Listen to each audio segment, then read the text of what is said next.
दो मछलियों की कहानी। एक जंगल में एक झील थी जिसमें दो मछलियाँ रहती थीं। उनके बीच में काफ़ी ज़्यादा मित्रता थी। उनमें से एक मछली काफ़ी समझदार थी और हर काम सोच समझकर और समझदारी से करती थी, जबकि उसकी दूसरी मछली उसके उल्टा थी। वो कर्म में विश्वास न रखकर सिर्फ भाग्य में विश्वास रखती थी। उसका मानना था कि जो नसीब में होगा वही होकर रहेगा। समझदार मछली तालाब में घूम घूम कर अपना खाना इकट्ठा करती थी, जबकि दूसरी मछली अपने भाग्य के सहारे बैठी रहती थी और जो कुछ थोड़ा बहुत मिल जाता था उसे अपना भाग्य समझकर खाती थी। एक दिन की बात है कि झील के किनारे दो व्यक्ति आए। वे आपस में बात कर रहे थे। कल इस झील से सारी मछलियों को पकड़कर बाजार में बेच दिया जाएगा। यह बातें समझदार मछली सुन रही थी।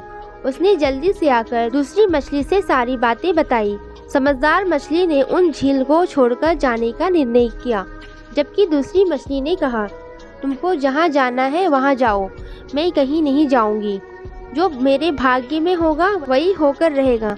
मैं इस झील को छोड़कर नहीं जाऊँगी। पहली मछली झील छोड़कर चली गई। अगले दिन मछुआरे आए।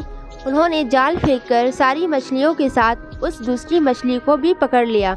वह काफ़ी छटपटाई, लेकिन मछुआरे ने उसे मारकर बाजार में बेच दिया। इसलिए कहा गया है कि सिर्फ भाग्य के सहारे बैठने से सब कुछ नहीं होता।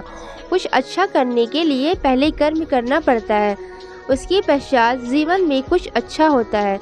भाग्य के सहारे बैठने वाले हमेशा निराश होते हैं। हमारे इस चैनल को आप लोग सब्सक्राइब कीजिए और आगे भी शेयर कीजिए, ताकि मैं आप लोग के सामने अच्छी और नई स्टोरी आपके सामने मिला सकूं। Thank you.